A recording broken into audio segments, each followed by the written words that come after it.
One of the biggest misconceptions is that people think of literacy as reading and writing, when in fact foundational to anything about learning to read or write is helping children listen and speak and think about the language, and all of those elements will contribute to helping children succeed in reading and writing.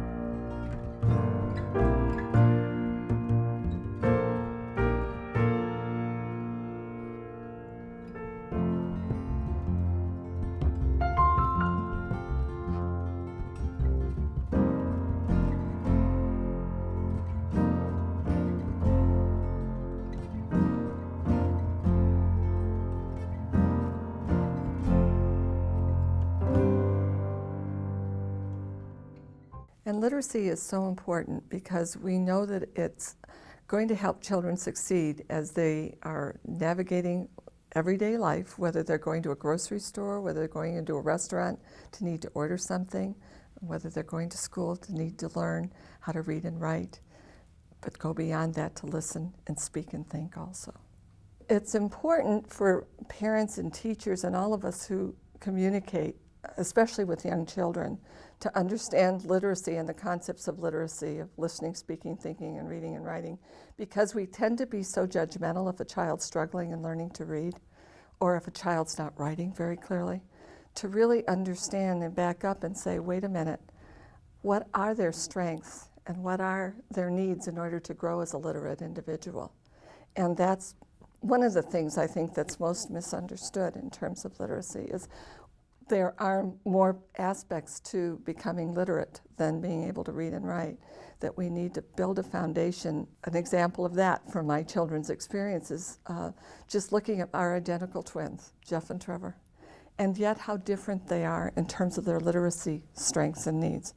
When they were growing up, Trevor would be one that would talk, but you wouldn't hear him articulate or speak as clearly. You couldn't understand him as well. He had many more ear infections. He had some other kinds of things that interfered with the speech delay. Jeffrey, you could understand him from day one. I mean, as soon as he was speaking. But to hear them speak, Jeffrey's strength was speech, articulation, talking, being able to communicate, and listening was not Jeffrey's strength. It was Trevor's strength. And then reading, neither one of the boys were really enthusiastic readers until they started finding magazines about cars and things that they enjoyed. When we use the term assessment in education, a lot of people think that we're talking about tests. We're not. For the majority of time when we are guiding teachers to be good assessors, we are talking about teachers and parents monitoring the behaviors of children so that they can know what the child can do and what the child needs to do. And to be a good assessor means you're a good observer. You start with observing children and seeing who they are, but understanding what literacy is as a teacher or a parent. And that's why I believe so much in working and talking with parents, because we need to know that literacy is listening, speaking, thinking, reading, and writing. It fits into our everyday lives. And you don't stand and deliver it. You watch it happen and you encourage it. That's something that I'm passionate about, that I really believe that we're not looking at strengths and weaknesses, because weaknesses is inferring that a child has a deficit. When it's not necessarily a deficit, it's a need, and a need can be translated into a goal that a child can be guided to achieve. And a weakness infers, and that's the deficit model, the weakness infers the child doesn't have it, may never have it, so you've got to compensate and help that child compensate. When if you look at it as a need and a goal they can address, you can help them complement what their strengths are and become a more literate person. The concepts of print that children need to know are not just the words in the sentence or the alphabet A, B, C, but to show the models of how that happens, to be able to show the children the different letters of the alphabet and to show them that words go from left to right. Those concepts to be able to see as you're saying, So many times we sing the alphabet song, but never point to the alphabet as you're singing it. But if the children see that as you're singing or as you're saying the alphabet, you're pointing to the alphabet, they start to see that one-to-one correspondence. And that starts to help them see, oh, that's what you're talking about. I-J-K-L-M-N-O-P.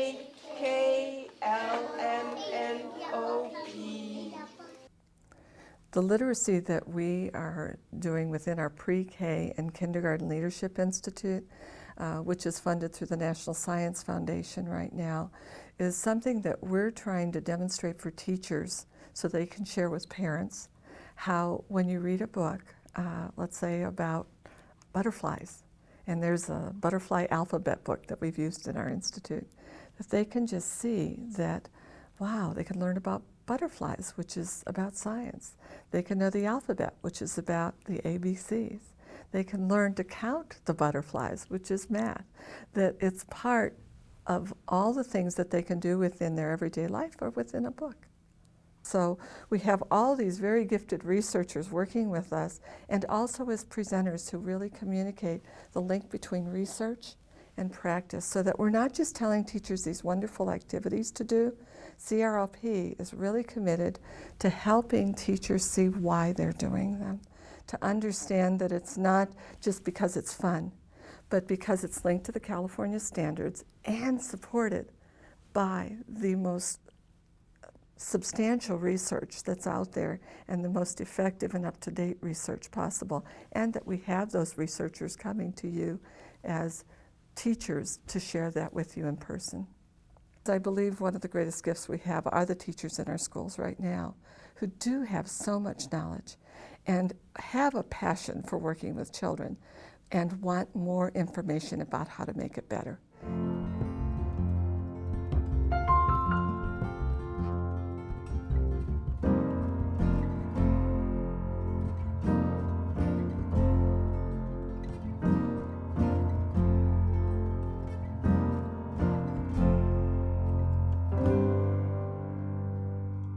Why would you think that language is important for all of school success? So it's obviously language is the basis of reading. Reading is a transcription of spoken language, so if you don't have a spoken language, reading is going to be hard. My research has always involved language and language perception, and in studying children, I'm interested in what makes a good reader different from a poor reader, and how can you push a child into the right path of being a good reader. Our research had shown that children in Santa Ana are below par for what one would expect for their age. So with ABLA, our goal is to go into the families and help the parents learn to speak with the children and to build their communication skills. So we really are an outreach program for preschoolers that targets home-based language skills.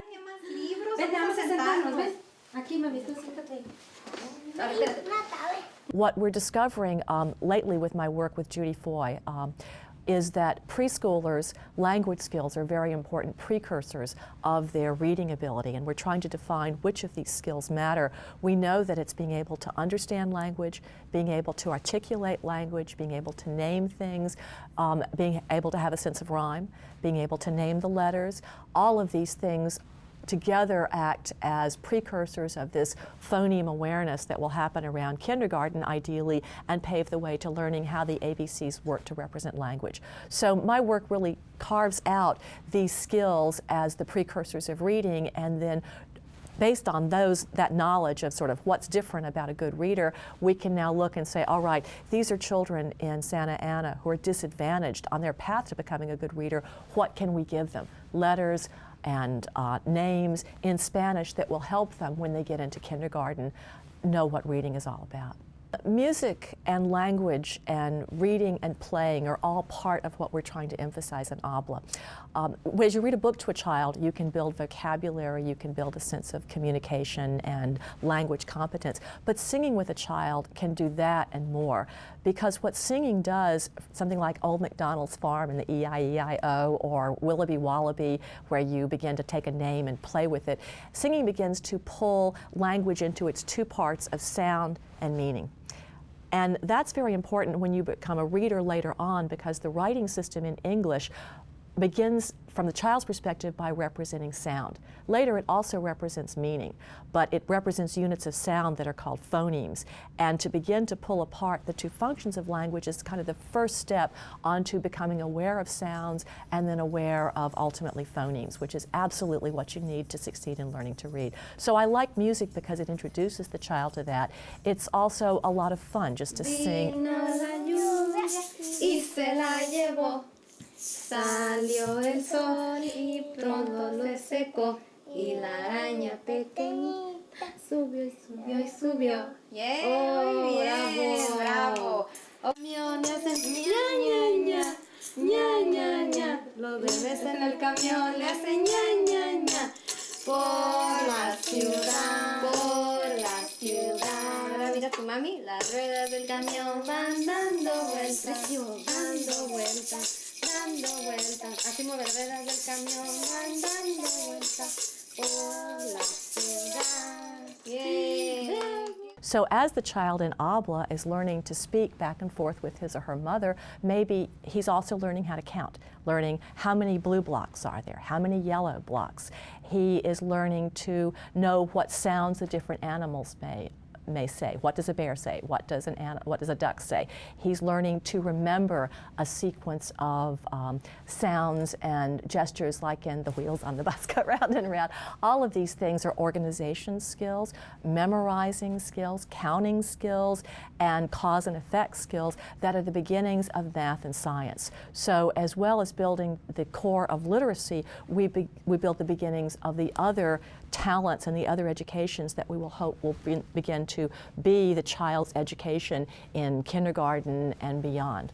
So we're really building a well-rounded child because the oral languages experiences are experiences with math and science activities that will promote vocabulary and thinking skills as well as the precursors of literacy. The children are blossoming. They come in with very low language skills, but we're seeing after 2 years of treatment children who are maintaining normal language acquisition in Spanish. That is, they have sort of like an IQ score in Spanish of 100, where the children in the community that don't have ABLA and are not being read to have scores maybe in the mid-70s, almost a 25-point difference. It's just incredible. We're very rewarded by that, and now as our first clients from ABLA begin to enter kindergarten and beyond, we'll be looking with the help of the Children and Families Commission at how they do in school, and that's the real goal, is what happens in school.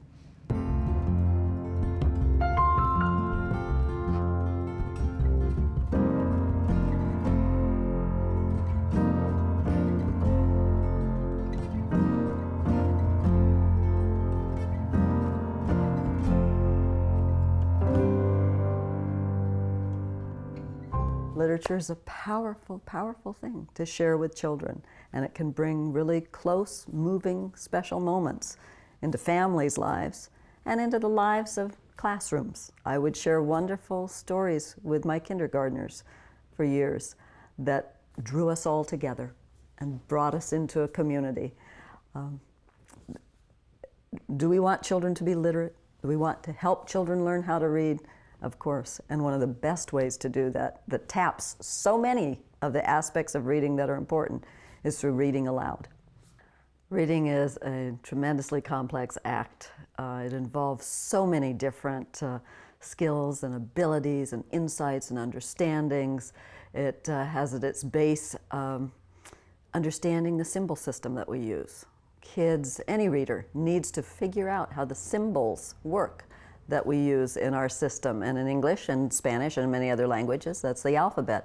They also need to know how print works in general, that it starts at the top of a page, again in English, and that it moves across the page in a left to right direction, and that we turn pages in a certain way, and that we hold a book a certain way. That's another insight that children need to gain when they become readers. Have experiences with kids. My gosh, this is what will really support them as they move on through their school years, to have to engage or to get to engage with a whole range of topics and texts if they have built some of that background knowledge.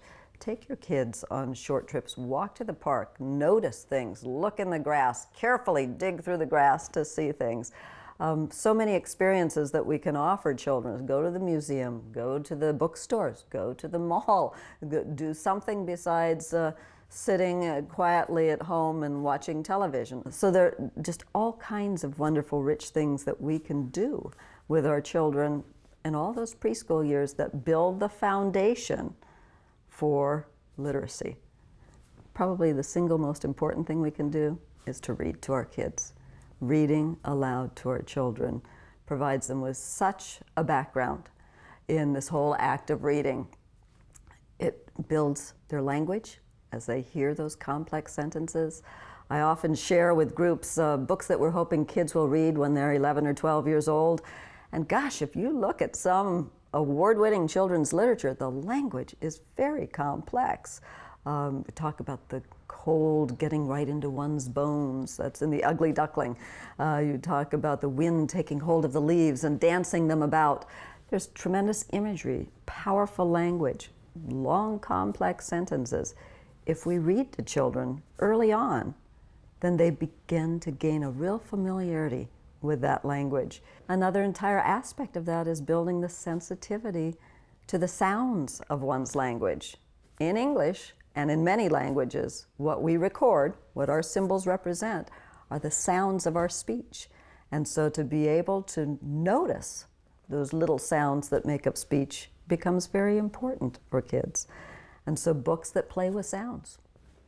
There are many wonderful books that play with sounds, and silly, nonsensical kinds of things go on.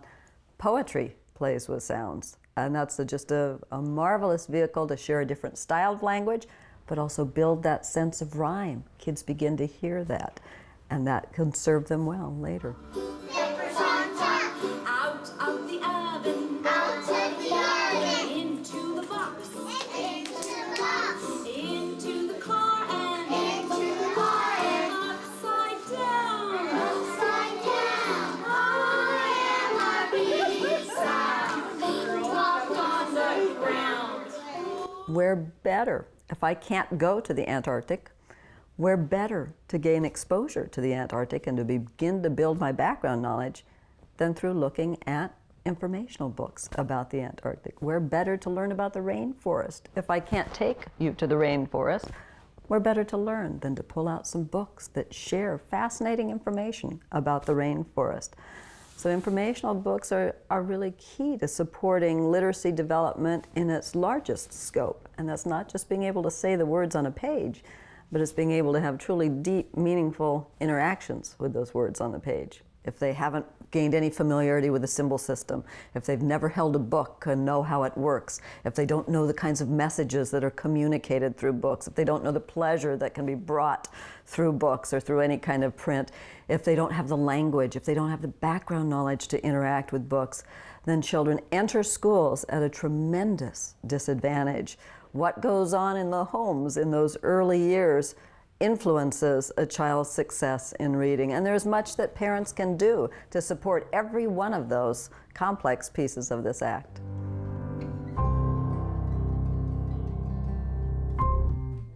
I feel like one of the most important things I've learned is how to integrate the literacy, math, and science throughout the preschool day. I'm actually bringing science into my classroom, which I never did before. I know what I need to do to help the parents. I teach them the fun way. I teach them learning by doing, like manipulating realia. Well, working through some of the activities is so exciting and rewarding that it just, I can't wait to see what the effect is on my students. My students are having much more fun learning and having that hands-on and really showing with manipulatives what it is that they're doing rather than just telling you or trying to do it on a worksheet. There's been research done about scientists and researchers asking them when they first became curious about the world and starting on the path to being a scientist and a researcher, and almost to the person, everyone has started on that path before the age of 7.